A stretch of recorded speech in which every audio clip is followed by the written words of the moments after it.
anatoka pale anapeleka kule na nyongwa.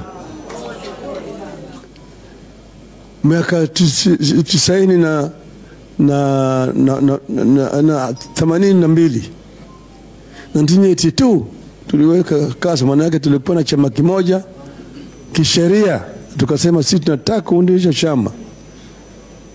Nilipokuwa tunataka kuundisha chama ndio wakaenda kwa bunge na kalibadilisha katiba, wakasema ni chama ni moja peke yake, mama na baba KANU peke yake.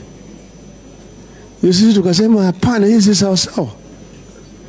Kukalipuka pup, tukachukuliwa tukawekwa ndani. Miaka 6 ndani, mnatoka ndani miezi 6 tena ndani, mnatoka ndani tena mwaka moja ndani tena.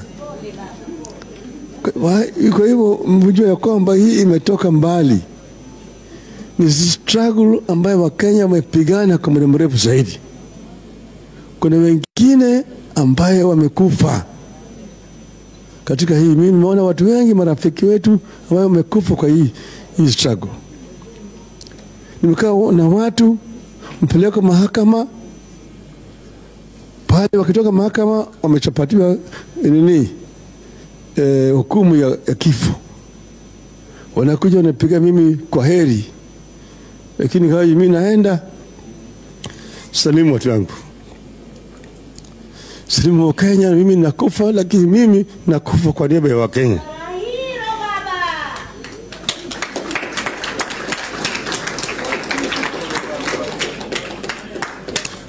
Kwa hivyo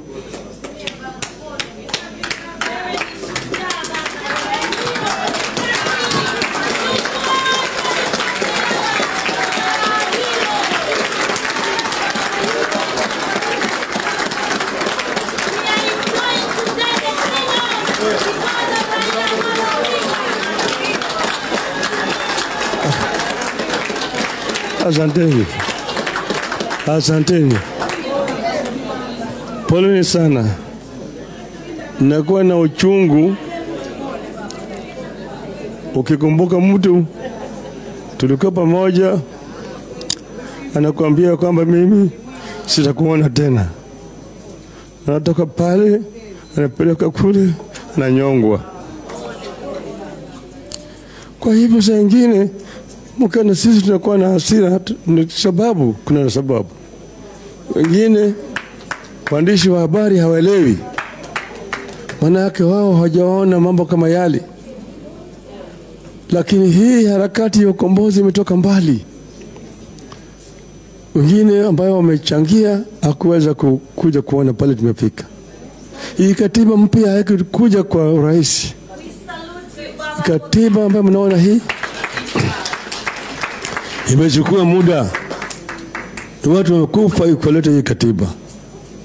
Wengine waweza kumbuka tulipokuwa kule Bomas wa Kenya, tulikuwa na mwenyekiti alikuwa anaitwa Odhiambo Mbai.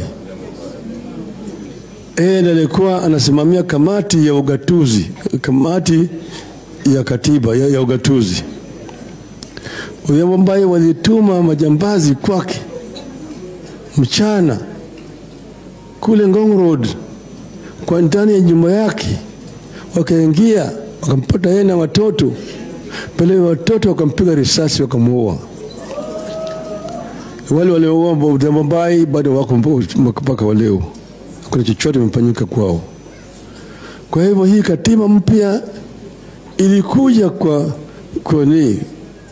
uwezo ya Wakenya, lakini ilikuja kwa jasho na damu ya Wakenya.